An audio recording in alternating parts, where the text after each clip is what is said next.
Coffee with CEO, the place where dreams take the mic and success stories unfold. My name is Taha Hussain. I'm your host and hopefully guide through this incredible journey of entrepreneurs who've dared to dream and turn those dreams into a reality. We've got a special treat for you today.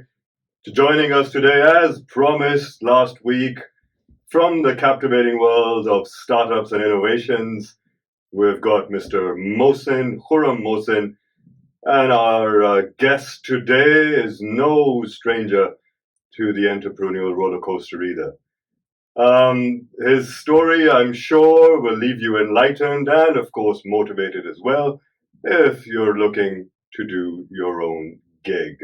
So get ready and buckle up and let the entrepreneurial magic begin. And welcome to another episode of Coffee with a CEO, where dreams take the mic. And we have an absolute special treat for you today. Our very first guest, as promised last week, joining us today is a serial entrepreneur, Mr. Khurram Mohsin, who is absolutely no stranger to the captivating world of startups either. And before I get into all of this, what I've just discovered is that we also share the love of Abda Parveen, apparently. Mr. Mohsin, assalamu alaikum. Wa alaikum assalam, Taha. How are you doing today? I'm fantastic. Thank you for having me on your show. So good to have you here, buddy. So good to have you here. And I must say, during the Abda Parveen song, where did you hear her live?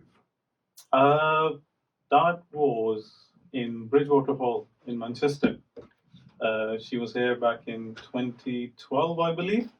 2012, that's a while. That was a while ago, absolutely a while ago. You're showing your age there a bit, Khurram. Maybe I was a young kid at that time. 11 years it's been. 11 years on air. So how was the experience? It was mesmerizing. It's very difficult to put that into words. Let's put it this way. You just go into an amazing zone when she starts singing. She definitely has got a magical voice, and the lyrics, they're amazing. But one thing which was really surprising for me was because, of course, I'm from Pakistan, so I do understand Urdu very well, and that's my mother language. But even the people who could not understand the lyrics, looking at them, and they were absolutely mesmerized as well. So her voice definitely has got magic in it. Oh, certainly. You know, obviously I haven't heard Abda Parveen live, and I would absolutely love to the next time she's in Manchester. And I hear that it's going to be soon, inshallah, and when she is, I'd love to do that. And of course, if you're interested, we can go together. But one regret that I've always had is not being able to listen to Nusrat live.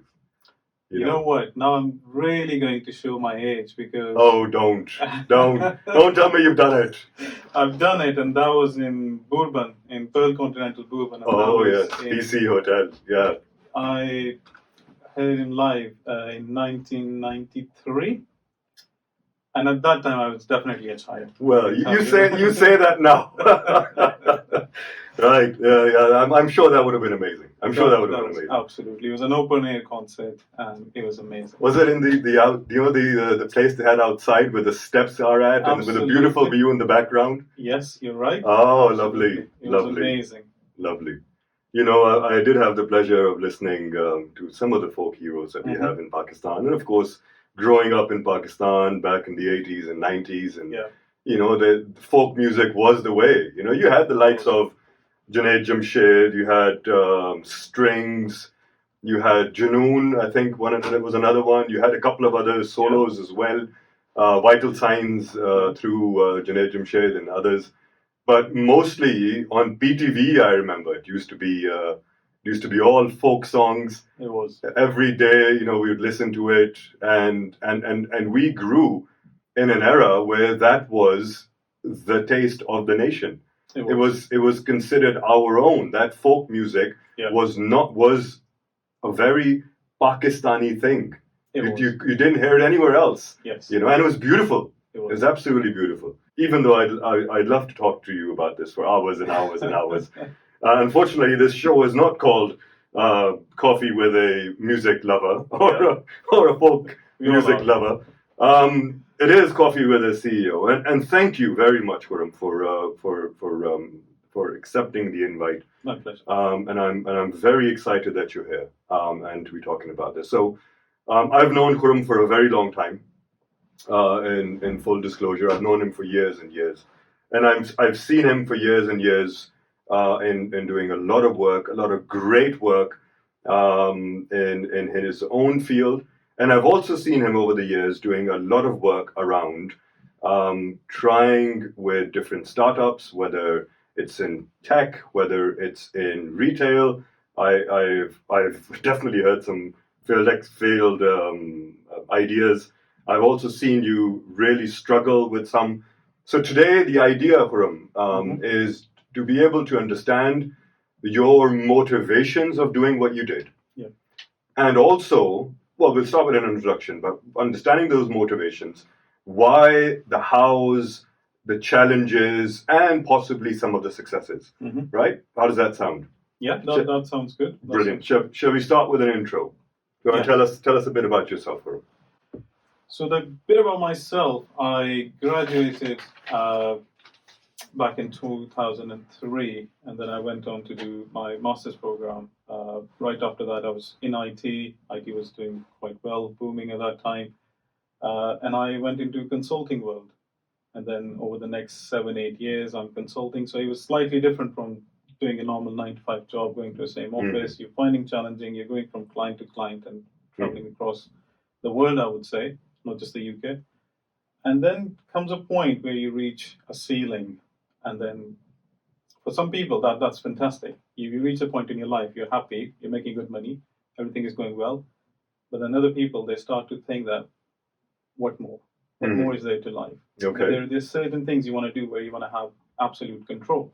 Right. That's where the thing is that, and you can have like your own thing where you build something. So I went into a couple of startups where we try to do some tech startups. Okay. It was challenging.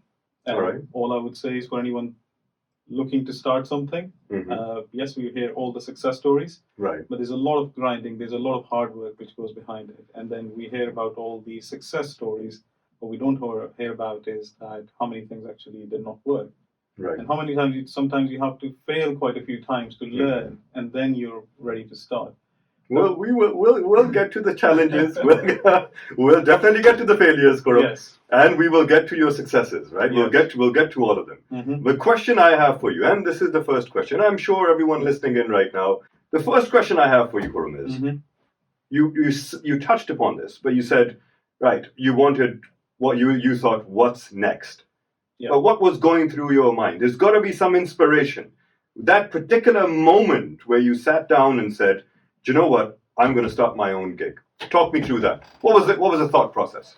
Right. Okay. So for me, I always take very calculated risk. Okay. And I always follow a lot of process before I get to do certain things. Okay. When I got married in 2013, my wife has a completely different view to the world. And she's the one which is like, let's go take the risk. So my first You do know she's listening in right now. I'll be very careful what I said. I'll only say the positives. Remind me. Right. So I think just having a great partner really helps. Right. So she's the one who actually kind of inspired me that, look, we need to go. And then she had a bit of a business background. And that was my first play around with going into entrepreneurship and then starting something. And then since then, we've done quite a few projects. They're projects which literally, I would say that if I look back over the last 10 years, there's at least been 5 or 6 different projects I've been involved with. Right. But what triggers to me is you want to have this desire to build something, whether it's in retail, whether it's in tech, whether it's in construction, whatever it is, and see that thing grow. Okay. and then have the pleasure that, look, I have made a difference. I have actually got something and it has taken it to success. Right. So for me, it has always been doing a job is fantastic. I'm not against the job. I'm still involved in a consulting role. Mm-hmm. But over there, you get told that this is the project we need you on. Right. These are the things we want you to do. Right. You don't have that free hand and then the free will that I want to take this thing from this point all the way to the end. Mm-hmm. So you have control, but with that control comes a responsibility. Okay. So once you're ready for take that thing, then yes, that's what has driven me to be able to do something which I can call of my own, Okay. which I know can make a difference, and where I can make the decisions, and then eventually I'm responsible for the success of failure of that thing. Okay, so to summarize, I'm and do correct me if I'm wrong here, but your inspiration mainly would be to plant this seed Mm-hmm. and to see it blossom into a tree. Absolutely. Okay, so you can own this baby of yours and say, right, I started this with my own hands, Yep. and I've seen it grow. Absolutely. Is that fair to summarize? Is that a fair summary? That is indeed, because Okay. the pleasure you get, the satisfaction you get that you're achieving something, Okay. rather than just following a normal path which someone else has designed. Okay, fair enough. You mentioned calculation. Yes. Right? You said you're a very calculated man. I don't forget things, you know. You said you're a very calculated man. Now tell me this, Khurram. What Mhm. calculations did you do? Let me rephrase that. Mm-hmm. What challenges and opportunities did you see in the market Right. before you thought, do you know what? I can address those challenges and make the most of those opportunities. Let's talk about your first one. Right, your first one. My first one was an established business already Okay. in the Middle East, and that's where my father-in-law, he was running an established business over there, Okay. and we just decided to branch it out in Europe. Okay. So when I say calculated one, so as you can see that the first one wasn't really just going out in the wild without knowing. There was a lot of calculation, there was a lot of pre-work already done, and there was a lot of success behind it. Okay. So it was easier to work it out that what is exactly required. And there was a lot of guidance from my father-in-law on that one. But then again, we learned that things which apply to a certain market apply differently to the European market. Mm-hmm. When I say the calculation, we look at the market segment size. We look at what competitions are out there, what they're offering. It's a cliche, but you look at the USP, how you're going to stand out from the market, what share of the market you can take. And when I say I'm a very calculated person, I always go with a bit of a pessimist idea that instead of, let's say, somebody saying you can take 1% of the market, I'll probably just say I'll start with 0.1% of the market. Right. And then see if that works. If I can handle that situation, then yes, anything I get more than that, that's a cherry on the top. Okay. So, yeah, look at the market segment. If there is out there, look at your competition, what you're going to face, and look how you're going to offer something different than that. Because one thing you really don't want to do is, a lot of times we see people, they look at other people's successful ideas and they say, right, I'll just copy that. And sometimes it works, but most of the time, you're not offering anything different. Right. So you got to be looking at what I bring to the market. So no differentiation there, Absolutely. right? So you're going with that, just jumping on that bandwagon. Yes. All right, brilliant. Your first experience was more of a branching out, scale up operation. That's right. Okay, so where you're replicating what is being successfully done in the Middle East somewhere, Yes. and by someone who you know, you trust, you know who's done it successfully, Yes. having his guidance. Yes. And his support, and you trying that somewhere else in a different geographic location. Absolutely. That was the idea. And that's where the calculation came in, because you thought to yourself, right, I've got all this support, I've got all this learning already, and I can, and of course, probably I'd say limited financial risk. Yes, of course. So when we use the word calculation, so we need to bear in mind we're not just talking about the financial side of things. We're also looking your time, how much of your time you can spare out for those things, and what opportunity cost you're looking at that. If you're not going to work on something else, if you're going to work on this thing. Another thing which comes into calculation, you rightly pointed out, is the experience. For me to go and try out and source something, let's say making it from China, if there's already process which exists, and somebody just going to guide me through that this is where you need to source your products, this is where you need to get them packaged, that's your pricing model should be like. So those calculations made it look like a less risky opportunity rather than me starting something absolutely brand new.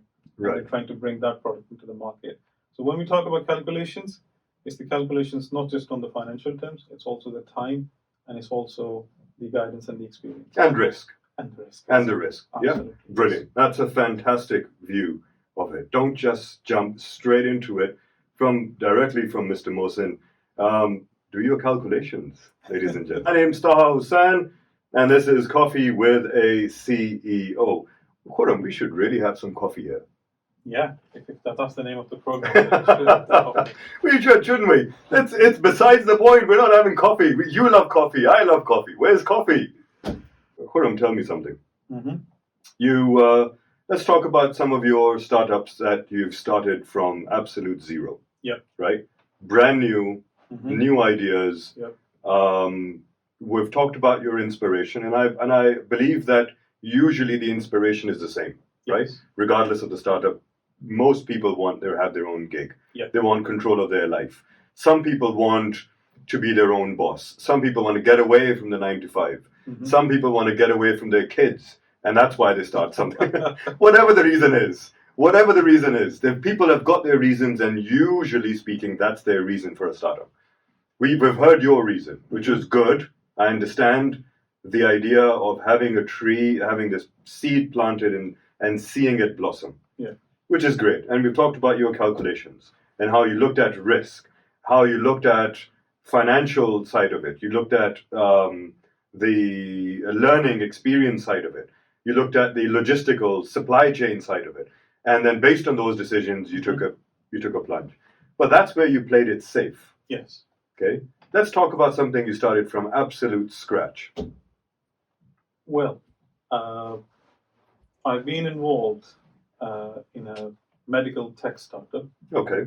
And when I say involved, I looked after the tech side of things. And then it was, again, I can see that there's a pattern here. It was because my wife comes from a medical background. So she had an idea. We identified a gap in the market, and then we had another partner, and then she was also from the medical background. So they looked at a gap in the market where a medical startup could actually help fill in that gap. Okay.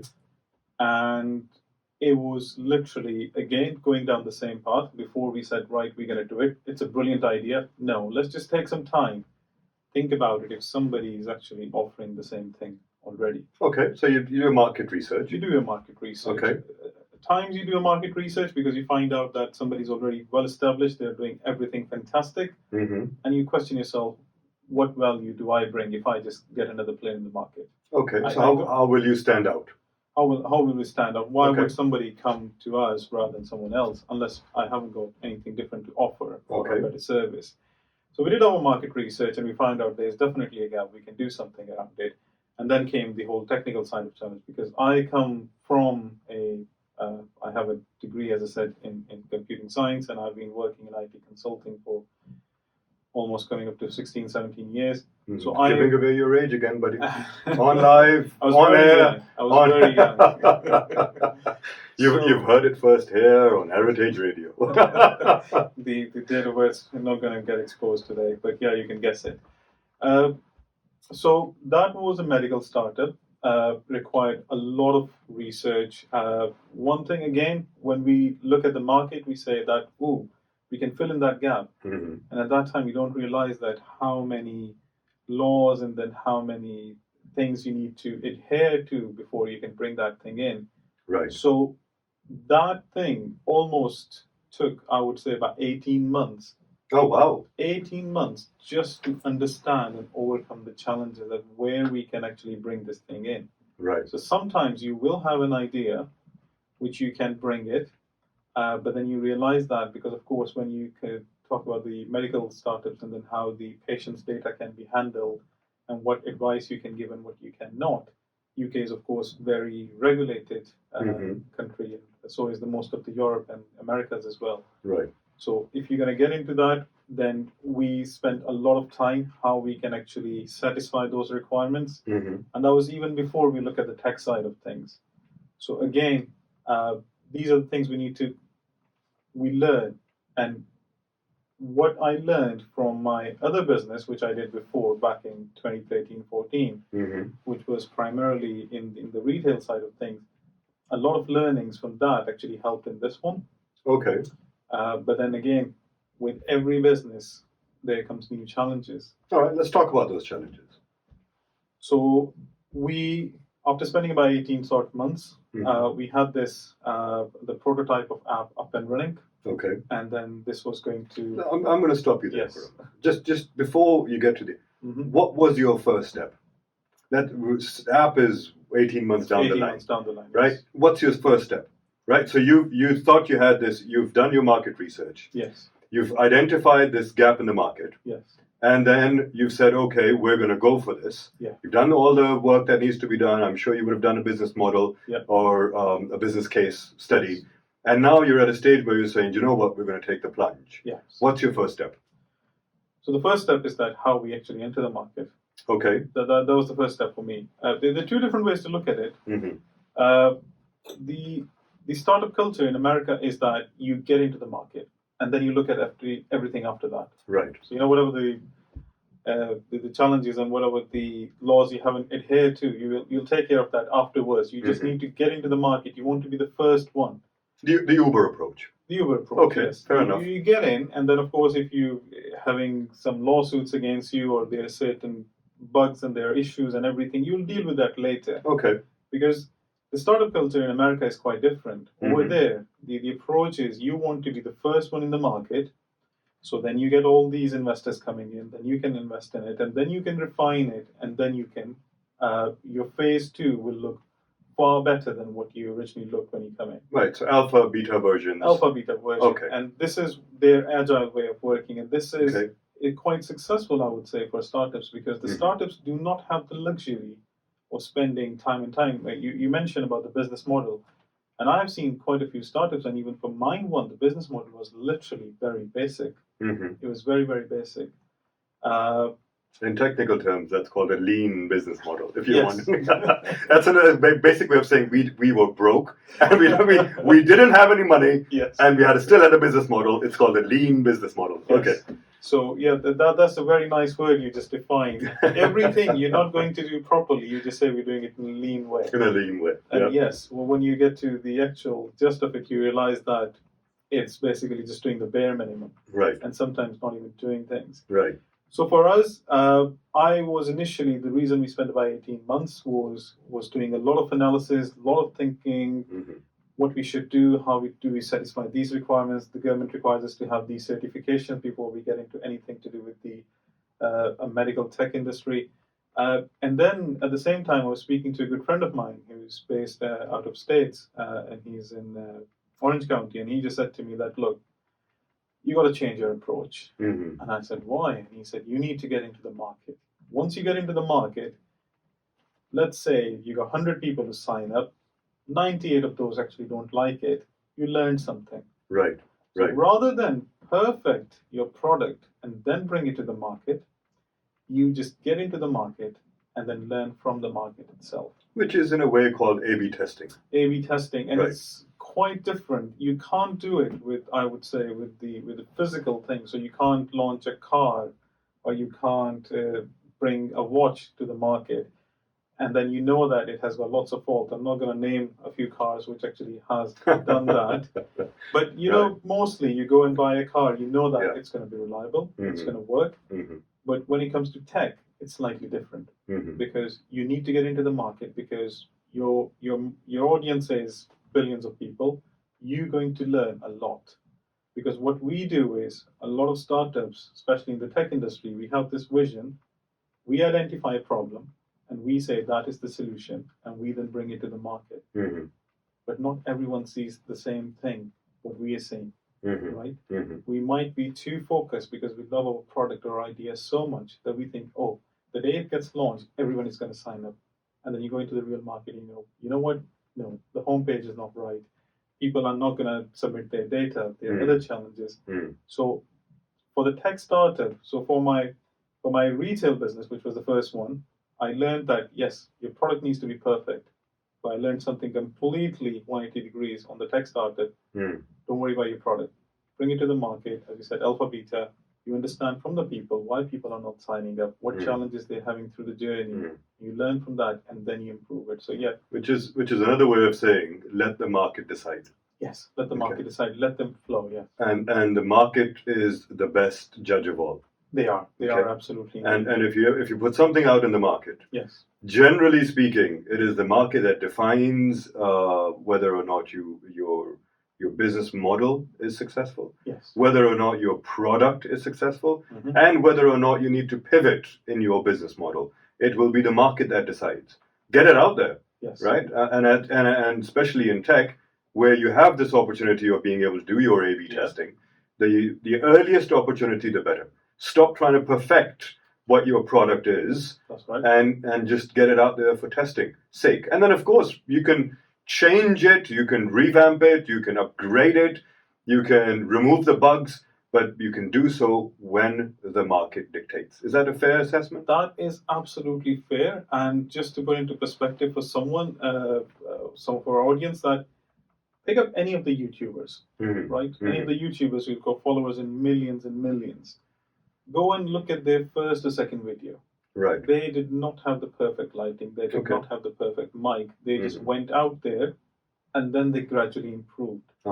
So this is my view that when you're looking at a product-based startup, you need to focus on your product because that's your product or service. It needs to be quite good. But when you're looking at a tech startup, you go in this repetitive approach. You go into the market as early as possible, get the feedback, improve, and then you just keep that cycle going. That's what you need to do. For the tech, do not spend too much time thinking about it. Like I said, I learned after spending about 18 months that I needed to go into the market. And what I learned after we launched, what I learned in the first 2 months was, I would say, way more than what we learned in the last 18 months. All right, but to do that, and we're just going to take a break after this, but to do that, do you need to keep your ears close to the ground? You do. Well, you got to be able to have a mechanism in place. Yes. Where you not just put the product out there, yes, but once you've had the product out there, what you're also doing is have a mechanism, a system where the feedback is feeding into you, so that you can make those changes, right? You got to, and then you got to be. It's a very painful experience for anyone going out there because it's like somebody telling you that your child is ugly, right? You spend 2 years.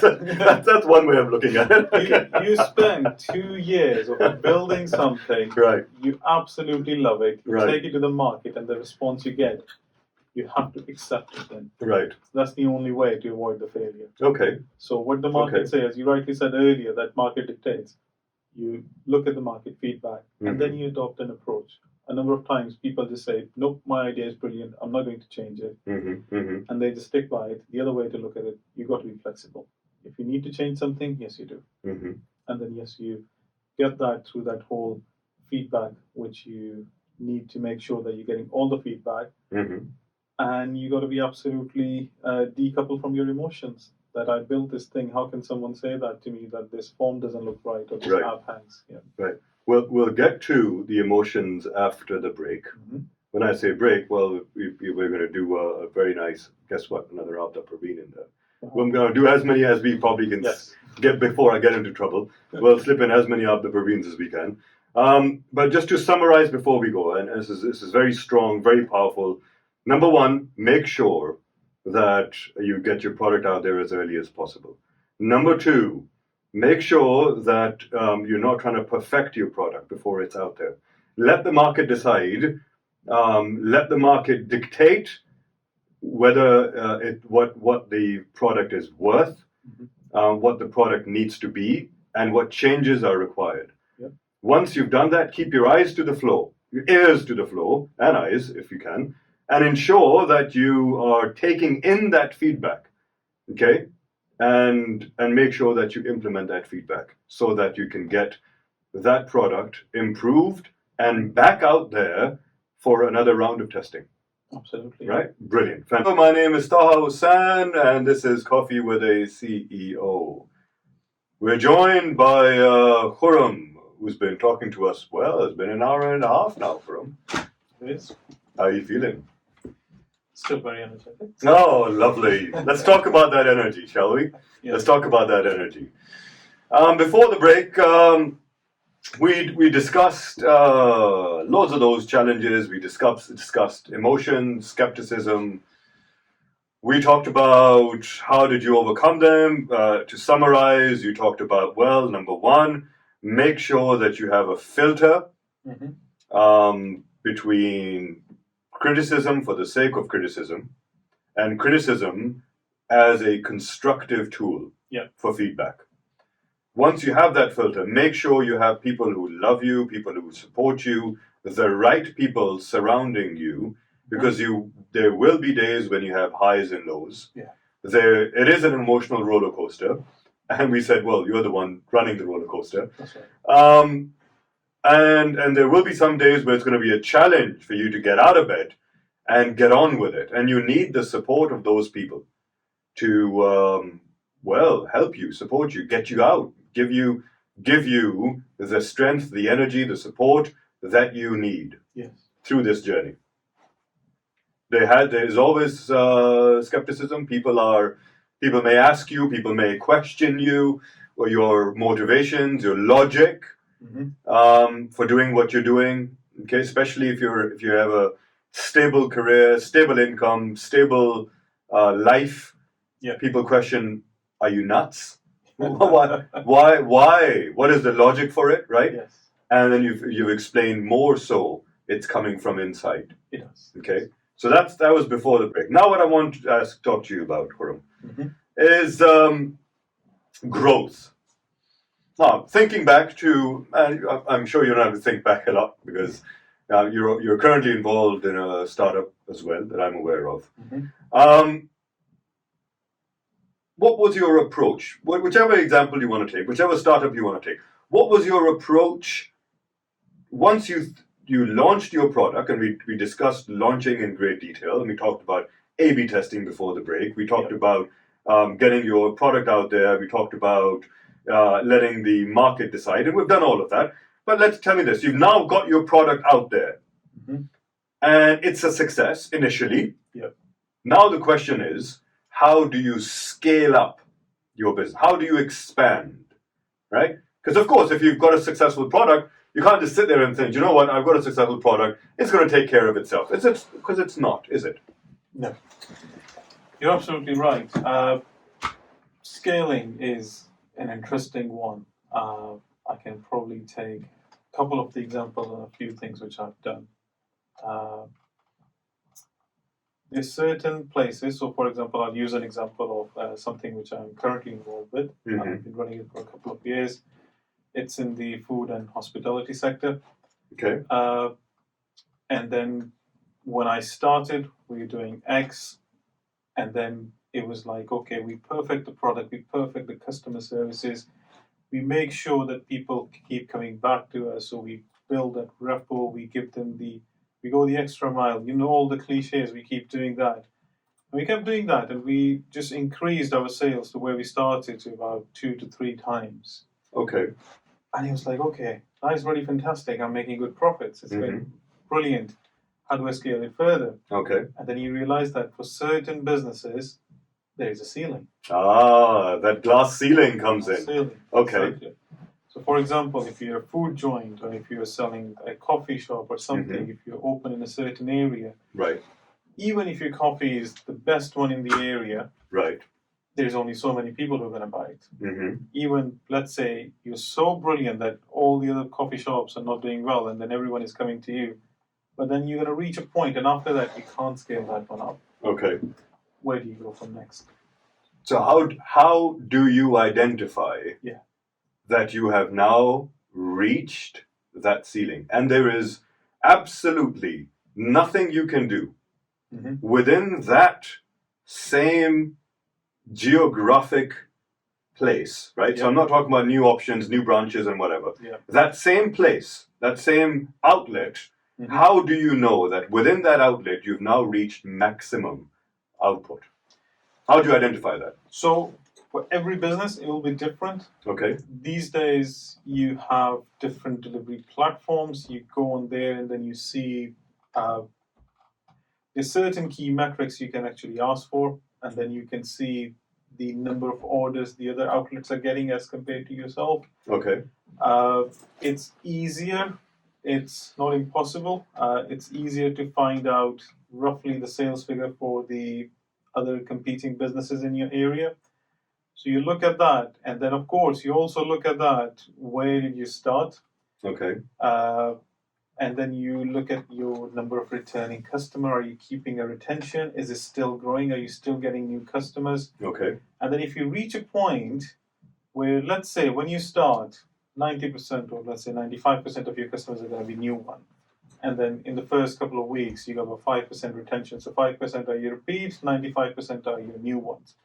And then you keep adding and keep adding and keep adding. And then you reach a point where you're not getting any new customers. Okay. But your retention is pretty good. So let's Okay. say if you're getting 100 orders a day, 90 of those orders are coming from your repeat customers. So you know that your product is good and those people are still keep coming back to you. But then the new customers are not getting. And then you look at your sales figures for where you started and where you are now. And then you compare it with your previous year. As I said, you look at the market data in terms of how busy the other places are. And if you feel that you have reached a point based upon the numbers, and I think this is very much a numbers game in this one, rather than just a feeling one. From a numbers game perspective, you're not losing your customers, but then the new ones are not coming anymore. Some would say that that's a business stagnating. It does reach that point. Okay. And then what I'm trying to say is that if you look at, so for example, if again we'll use a generic coffee shop, and just for the record, I don't actually own a coffee shop, so that's why I'm using it as an example. If you go to a coffee shop and you know that within 1 mile you've got 4 other coffee shops. Okay. Based upon the online delivery platforms, based upon the data you can pick up from the company's house, you can work out how much the other businesses are doing. Okay. And then you can find out how much you're doing, of course. You need to know that how much you're doing. And then the number of people who drink coffee in that area is not going to drastically change. Okay. Right? There will be people who come maybe from the certain area, but let's say there are about 10,000 people who just go past those coffee shops and that's what they take. You opening up and you may be adding some extra flavors, you may add up some new customers, but that's not going to drastically change. Okay. So what you're doing is you're taking some of the existing market share. Okay. And then once you reach that point where you believe that I've taken enough share, and then the people who are loyal to that brand, they're loyal to that brand. That brand is still doing that much. This brand is doing still that much. Okay. And there's nothing more I can add in that area. And these are the things which are actually defined by the geography. So these businesses reach a point, and after that, unless you keep adding new things, there's not much growth you can get out of it. Okay. So let me summarize. Here's what I'm hearing. You identify all the possible opportunities for growth. Once you identify them, you go out, whether that means operational efficiency, perfecting your product, giving a good service, ensuring that you're getting the right feedback, incorporating that feedback, getting the right reviews, which is very important in food and beverage sector these days. Right. Because everything is about reviews. Everything is on all your delivery platforms, Deliveroo, Just Eat, Uber, all the platforms that you've got. Getting the right reviews, and then ensuring that you build a strong foundation of loyal customers that you retain day in, day out.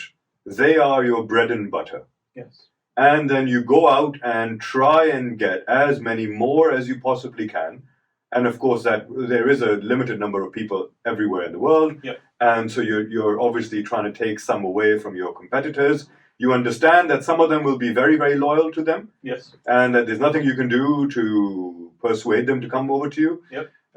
But the others, the swing votes, as they say, those people, get them on. But then when you get to a certain stage, after doing your research, not going by gut, Yeah.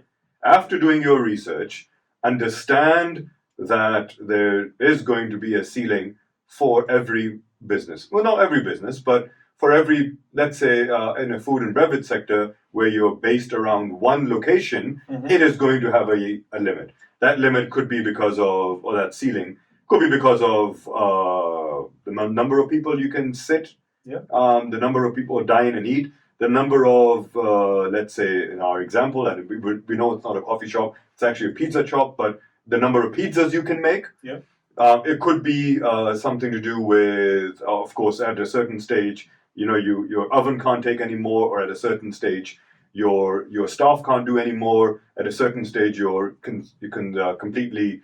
It's impossible for you to make more, even with more staff, because of the space issues.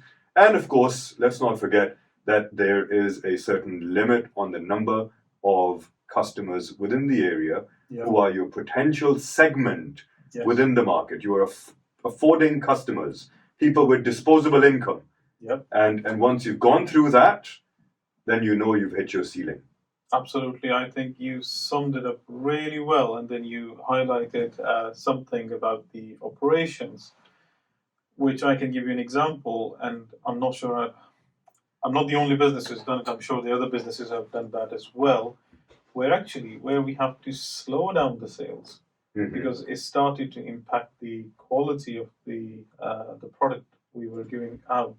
Okay. Because there's been times where we've reached, of course, every business do the promotions and stuff and to drive the customers in. And we were doing certain promotions, and one time we realized that we were getting so many orders that we were creating a bottleneck on the oven. We were creating a bottleneck because we could not physically prepare that many orders in an hour. Okay. And that, as a result, because we wanted to get all of these orders out in an hour, in their own time. Okay. And then that was actually slowing down the usual time we get an order out to the customer. So the customers were waiting longer. Okay. The quality was not as it would be. So, for example, if you're making 10 pizzas in an hour, you're just perfecting every single pizza. If you're making 90 pizzas an hour, you're just going to rush through things.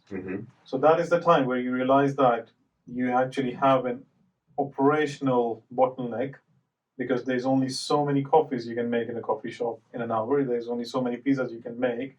And if you're reaching that limit, you sometimes do that. And we did that as well, where we actually took off the promotions because we wanted our sales to slow down. It's a very fine balance. You take off the promotions, and some of your loyal customers start saying, wow, you used to give this promotion out, you're not giving that anymore, I'm going to go and try out someone else. So it's not one size fits all. It's a very hit and miss. Okay. It applies. What applies to my business is not going to apply the same thing. You can use the generic principle. Okay. For example, stuff around focus on quality, focus on customer services, make sure they get the value for their money. Those are the things which apply everywhere. Okay. But whether you want to have this promotion to drive more customer in. So some people say that I'll keep small margins, but I'll have more customers in. We have taken a slightly different approach that we rather have less number of customers coming in, but have good margins, and have the customers which are loyal to us. They're the ones which keep coming back. So it varies from one business to another. And as I said, I did not learn it anywhere rather than just actually trying it out myself, what works for us and what doesn't work. Is it fair to say, again, a bit of A/B testing there, seeing what the market is doing, reacting to that, and then changing your approach? Yes. A bit of pivoting the business model. Who wants to sell less, right? You don't want to sell less. Exactly. As a startup, as a business, you want to sell as much as you possibly can. Yes. But having the insight, having the understanding that just sales, or which is what we refer to in financial terms, gross revenue isn't what pays the bills. Looking at gross margins instead. Yeah. Is that a fair way to say that? No, that's a very fair way to say. And I work with a franchise, and they actually have over 150 branches now. Okay. And I looked at something very interesting. I was looking at some of their data, and then a number of stores I've seen, they start at a very high sale. Okay. and then over 3 months and 6 month period, the sales start to decline. Mm-hmm. Whereas in my store, we started with a low sale, but we keep going up and up and up. Ah, the trend. The trends, you look at the trends, and the reason for that is a number of stores, when they opened, what they wanted was from the very first day, they want to make thousands of pounds. So, yes, it's a big bang, they're offering promotions, they're getting lots and lots and lots of customers in. But what's happening is, when you're serving a lot more customers, your quality is definitely going to go down, no matter what you do. If you are running at 120 miles per hour, if you're in full throttle, there's going to come a point where your engine is going to overheat. Right? You remember that when you're in a business, it's a marathon, it's not a sprint. So sometimes you take it slow, and again, it varies from person to person. The approach which I took, and alhamdulillah, it's been 3 years, we're running it quite successfully. We decided to take the approach that whoever tries our product loves it and come back. Rather than people come to us only because we're cheap, we're new, and then they try it first and they're like, no, I'm not going to come back. Because in the food and the beverage section, in the retail, in the hospitality, it's what you give your product that decides how the customer comes back. So quality, not quantity. Exactly. Okay. So the big takeaways from that. Guys, if you're listening in, again, amazing advice from Khurram Mohsin. Just brilliance on the side of understanding what your ceiling is in relation to your sales. Now, once you've managed to identify through data, not gut, through data what your ceiling is, then you're looking at operational efficiency, because that then gives you your gross margin. Now, if you're wondering what gross margin is, that's your revenue minus your expenses, right? Your revenue minus your expenses gives you your gross margin. Of course, there's a difference between gross margin and net margin, and I'm not going to bore you with that, but just imagine one business is looking at doing as much sale as possible. Now, that's good for a startup. You've got loads of cash coming in, but you've also got loads of cash going out. What is your net position? That is given to us by what we call a gross margin position. Or, in other words, more technical terms, that's called your operating cash flow. Focus on quantity. Focus on quality, not quantity. That's the approach. Not for every business, okay? But for Khurram, that's been the approach. And of course, ensure that when you reach that position, by data, you understand, all right, this is it. This is what you've got to maintain. You've got to retain those customers so they keep coming back to you. You've got a strong foundation. The new customers coming to you, that's a cherry on top. That's phenomenal advice. Khurram will be here with us. We're going to take him deep today, all the way to the end. Khurram, I've got one more question for you. When you started your business, and I'd imagine this pizza place that we've talked about, I'd imagine you didn't do it all yourself. Did you hire people? Yes, it was a mix, I would say. I have been blessed in terms of I had a very good support from a number of my friends who were there for me from the start, and they really helped it out. Because physically it was difficult for me to be there all the time. Because I haven't left my consulting work, so I was still doing that. Plus I started this work, and then there are a couple of other gigs going on in the side. So yes, I had a lot of support from my friends, but then again, they can be there to supervise things, they can do to look after things. But yes, we went for a massive recruitment drive where we did recruit over about 15 odd people to start. Oh wow, yes. 15 people. Yes. So how did you manage that? Where did you look for them? Let's start with that. Where did you look for them? How did you get hold of these people? What did you do? Did you do interviews? What was the process? What are the challenges of getting a team on board? So what I did was brilliant stuff. I delegated it to two of my friends to do the work. Oh, I like that. That was the easiest thing for me to do. So they offered some support, and I was like, you know what? If you really want to support me, then I cannot take the time out. And why don't you guys help me out? But they did a fantastic job. It was not easy, quite painful, I would say, hiring the right people, people can have the right skill set, but then if the mindset does not match with your organization's mindset, then they cannot fit in. Especially when you're in a work where there are going to be a lot of people, they're all new, they don't get along with each other. Those things can be a challenging thing. We went literally everywhere, a number of recruitment websites, we advertised on them. We went to Facebook and then other places and then asked people around, put a poster out there. But yeah, I think if I got the right number in my head, my friend must have gone through over 100 interviews just to find those 15 odd people, and after 5 weeks, out of those 15, I think another 5 just left. All right. So it's not about. Would you say it's not about hiring the right people? Would you say it's about ensuring that you retain them? It is. What I have learned, my advice to anyone going out in a business, in a startup especially, is get the people who may not have all the skills, but are willing to learn, and their personality, their mindset is aligned to your organization. Okay. And then those people will learn. How would you know when you're hiring them? At the outset, how would you know? It's difficult. Okay. It's a trial and error thing. Sometimes when you speak to people, if you've done, as I said, if you've done hundreds of interviews, then you can start to pick up certain traits, you can start to pick up certain signs, but that's very subjective. But we know people are good at giving away those signs in interviews, aren't they?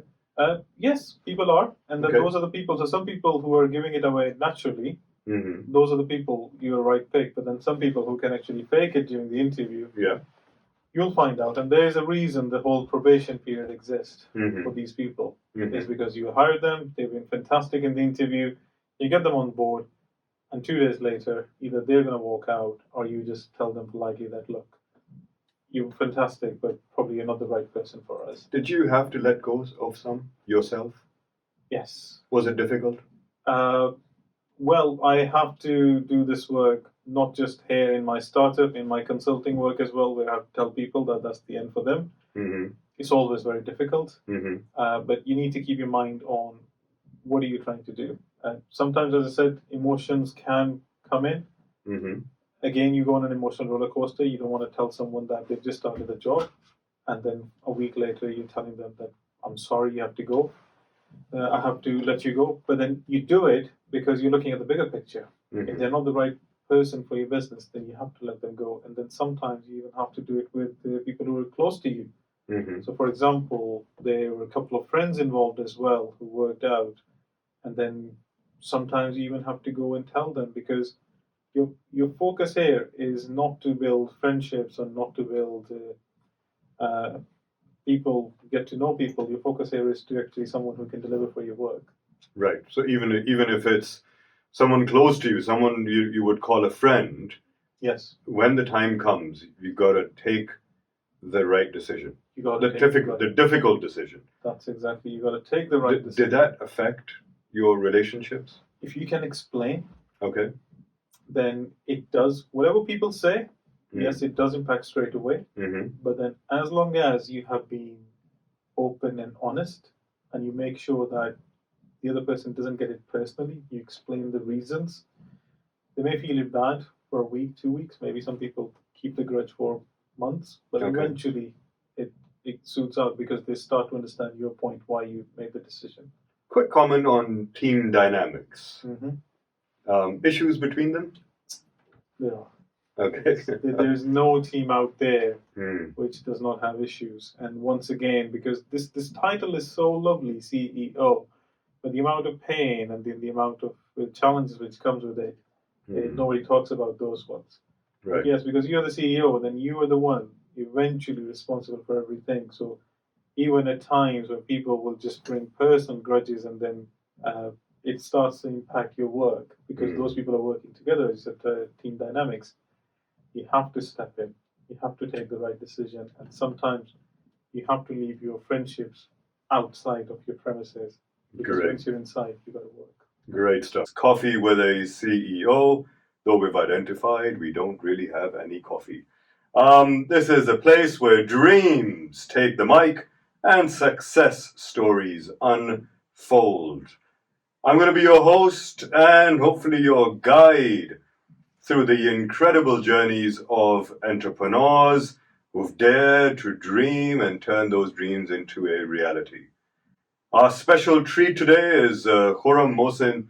Khurram, who's a serial entrepreneur, and we've been discussing with Khurram in the first couple of hours of the show how he's delved into so many different startups from a starting off with a scale-up operation or a branching out operation rather, to fintech, medtech.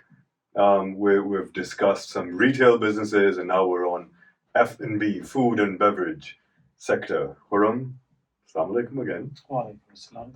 Khurram, tell me this. We were talking about our teams before, and the dynamics and the challenges that you faced. And of course, we talked about friendships, we talked about building your team, some great advice there, decoupling decisions with emotions. That was brilliant, very powerful. And of course, understanding that certain relationships, they may be strained, especially if you're involved with friends or people you know, family, especially, and it might be a while before you can recover those relationships. Yes. But difficult decisions have to be made. That's where we left off. Now tell me this. One word. Actually, let's make it two. Greatest failures. Be honest. Greatest failures. It's always a tricky one, isn't it? Talk about your failures. So when you say one or two words, you want me to name something or? Well, that's one or two words for me, not for you. You can tell 100 words to explain greatest failures. We don't mind. Right. That's what everyone wants to listen to. Everyone here has tuned in specially to listen to your failures, Khurram. You're on air. Go on. So the greatest failure is not realizing when to let go of things and then just carry on with things. And that actually has led to one of the businesses. I won't go into the details, but you just carry on, you keep believing, and then there comes a point after that, you know that deep down it's failed, but you don't want to accept it. Okay. And being a CEO, you don't want other people to find out that you have failed. Oh, right? The shame. The shame which comes with it. Is it fair to say ego? Somewhere it's ego. Okay. Somewhere it's shame. Somewhere where what other people are going to think about it. And then, if you've done a couple of good gigs, then people build this reputation of you that you're always going to be successful. Okay. And now you got a failure, and you just want to keep dragging that dead horse, and you're just thinking, right, I don't want to shut it down because if anybody else find out that this didn't work out, then they're going to question everything about me. And then sometimes you have to cut your losses. You have to put up your face, brave face out there, and you go and accept it. That, you know what, I'm not always right. Sometimes I can't get things right. And then you just accept it. And that is one of the things which I find it most challenging, to accept that you're wrong, to accept that you're not always going to be successful. You're going to have some failures. Right. So emotional attachment? You do get emotional attachment. Okay. One of the construction project I was involved with, I got too emotionally attached. I wanted things to be done in a certain way. Okay. And then one thing I always do is I listen. I absolutely listen. Before I start saying anything, I listen what other people have to say. Because there's always someone who has something which you valuable, which you can get. And then if you just keep talking and talking, then you're not going to get that opportunity to listen to the people and then get that. So there was one construction project I was involved with, and I just wanted it to be so perfect and everything. And then this guy gave me a very valuable piece of advice. He was like, don't look at it as the house you're going to live in. It's not your house. You're going to sell it. So you need to make it more practical to attract the wider people, that they're the more buyer who would like to buy this thing rather than how you would like it to be. Okay. So that's where I learned that you need to have that emotional detachment. I'm not saying you're going to compromise on quality, that's a different thing, but you need to have the emotional detachment from what you're doing, because that's the only way when someone comes and tells you your child is ugly, you can actually do something about it. Because if you're too emotionally attached to your product or service, any feedback which comes to you, you will take it personally. And that's where things start to go wrong. Okay, so coming back to that point that we discussed earlier, number one, we talked about the emotional attachment comes from the fact that you have planted this seed. Yes. And you want to see it blossom. This is your little baby. Okay, you want to see it grow. Yeah. And along the way, when you've come to a position where you've realized that ain't happening, having the emotional awareness of making a rational decision based on facts and not emotions. Yes. And you're listening to Taha Hussain. I'm your host, hopefully your guide through this incredible journey of entrepreneurs who've dared to dream and turn those dreams into a reality. Welcome back. Assalamu alaikum to those who've just joined in. This is Coffee with a CEO.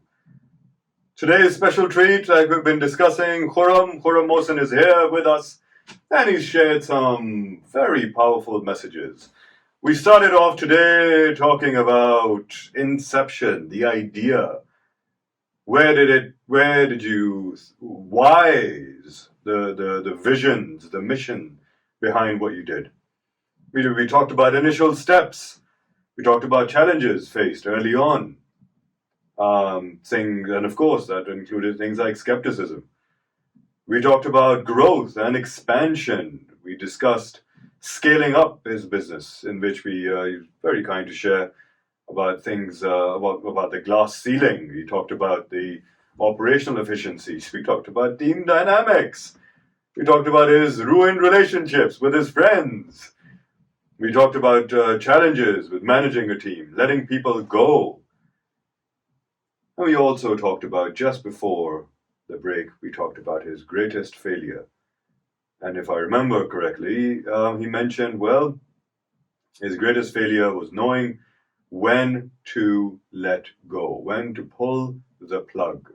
Sometimes we get so emotionally attached to something because we think it's our little baby. Where we've seen something, we've planted this seed, we want to see it blossom, we want to see it grow, that we get so emotionally attached that we cannot see the obvious. Sometimes staring into the abyss, we cannot see it. Well, we can see it, we don't want to believe it. We talked about resilience, and that resilience must have some limit. Khurram talked about having the right people, the right support, the right people around you, sane voices to tell you when to call it quits. And of course, cut your losses. Now, I was reading this book, Khurram, and I love the quote. This is a book about startups and entrepreneurships. Unfortunately, one of those 100 books that we had to read as part of the MBA. And I've got to say, this is the best quote. This is probably the only thing I took away from the MBA. Okay, so fail often, but fail small. That's right. So if you get too emotionally attached, this is what you said before. If you get emotionally attached and you're piling on losses, you're piling on debt. Yes. And you don't want to let go, right? Because you believed in something. You talked about that construction project. You don't want to let go because you believe in it. You think it's going to work, even though you know it's not. Okay? Deep down inside, you know this is bad. Yes. But you keep on doing it. We talked about ego. Okay? So this book that I read, and I love this quote. It said, fail often, fail small. Because if you fail small, what happens is you can get back on that horse. That's and right. Keep on riding and keep on fighting. Okay? But if you fail big, that's life-changing. That's a very good quote you got there, and I think that's the key principle which has been adopted by the tech industry these days. Okay. And that's one of the reasons for their immense success, how things have revolutionized over the last 10 years, because I was just reading it somewhere, there are certain job titles which didn't even exist like 15 years ago, like the app developer or the influencers and all these things, and these people make tons and tons of money these days. Correct. So one of the key principles which has been used in tech, and which is down to what they call the agile these days, is you fail frequently and you fail fast. Mm-hmm. And then one thing which I think, reading between the lines, is also that the reason you're failing frequently, failing fast, and then failing small is because you're incorporating the feedback, you're listening. Okay. So you try something, and then you listen to the feedback. And we were talking about earlier that when you're launching a product, a physical product, yes, you need to perfect it. But when you're launching something in the tech industry, you need to get your product out. Right? And you need to, rather than developing a super nice app, which may require, you need to test it, you need to develop it, it needs to work on iOS, it needs to work on Android. Rather than doing all of those things, just launch it. Okay. Right? Launch it, fail. By fail, I mean certain things will not work, you will hear some feedback, then you improve, bring out new features, try it again. Mm-hmm. Right? This time you have improved certain things, you've resolved some of the issues, you've got some new issues out there. Again, what you're doing is you keep coming back to the market, because one thing we need to understand is that market is very important. Let it decide. Let it decide. You rightly said. Let it decide. Listen to what they're saying. Okay. Unless you're Steve Jobs, as I quoted, he's an exception. When he said that the customers doesn't know and then he knows, he is an absolute exception. So I keep him in a completely different set of people where you can literally just count on the fingers the people who are out like him. Have you heard the iPhone story? Which one? The one. This is again part of the myths and the culture and the espoused values and the stories that go on in Apple.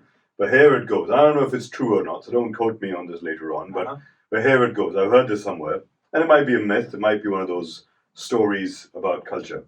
The thing goes that first iPhone prototype, millions of dollars spent.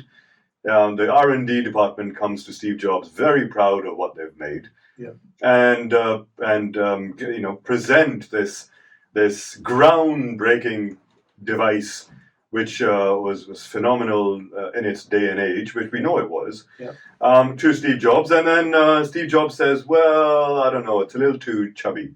It's a bit too chunky. It's too heavy. It's too big. It doesn't feel right." And the R&D department go, "Well, we've spent millions of dollars on it, and I can tell you one thing: we've squeezed everything out of this. There is no space left. Nothing more we can do. This is the absolute minimum." Okay, and they were hell-bent on this claim. Steve Jobs takes the phone, gets up, goes to apparently a fish aquarium in his office, throws the phone in. As the phone sinks, one bubble comes out. And he says, "If there's room for air, there's room for you to make it more sleek." Well, that's Steve Jobs for you. I'm not sure how true this is, but it says, because I was reading his biography years ago when it came out. Right. And if you go through his biography, that is his personality. Right. That's the sort of guy he was. He had an eye for it. And for anyone who's going to go into that CEO and then they think on the day one they can communicate like Steve Jobs, or they can have the same design eye, no, it starts somewhere.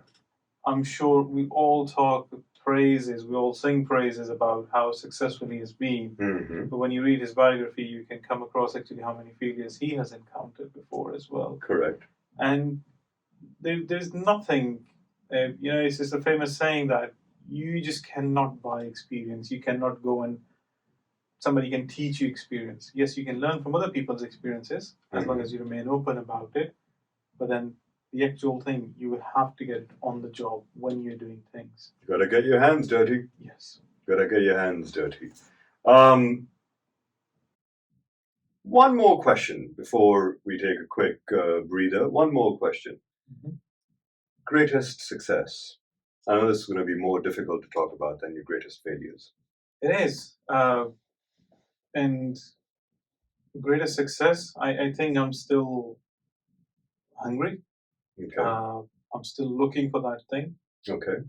From within your successes right now. Well, let's talk about that. When we're talking about within my successes, being able to reach a point where you know that if you're running a couple of things, you can actually let go of certain things. So creating some sort of a financial and time independence. That is something